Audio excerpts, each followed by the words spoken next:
खरगोन में भागवत कथा श्रवण कराने आए परम पूज्य श्री इंद्रेश उपाध्याय महाराज ने पत्रकारों से मुलाकात कर कलयुग को लेकर चिंता जाहिर की है।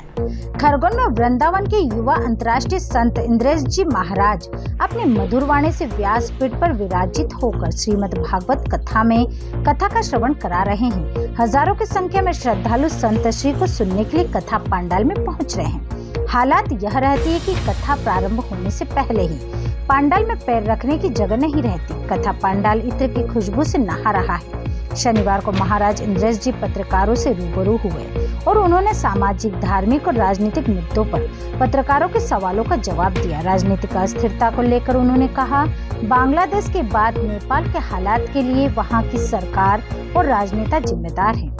भारत में प्रेम और अपनत्व है, लेकिन जिस दिन यहाँ की सरकार और राजनेता गलती करेंगे उस दिन भारत में भी नेपाल और बांग्लादेश जैसी परिस्थितियां बन सकती हैं। इंद्रेश महाराज का मानना था, राजनीति का हस्तक्षेप धर्म में नहीं होना चाहिए। धर्म का हस्तक्षेप राजनीति में हो सकता है, लेकिन आज विकृति क्यों हो रही है?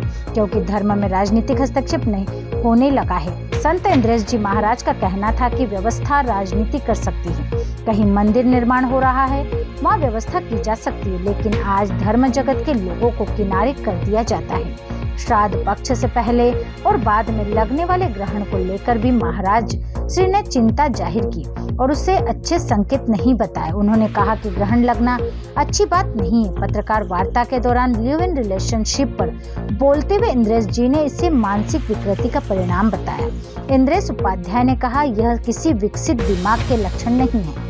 धर्मशास्त्रों ने विवाह के जो नियम बनाए हैं उन्हीं के अनुसार विवाह करना ही सही है। भारत में बीफ निर्यात के सवाल पर इंद्रेश जी ने खुलकर सवाल खड़े किए।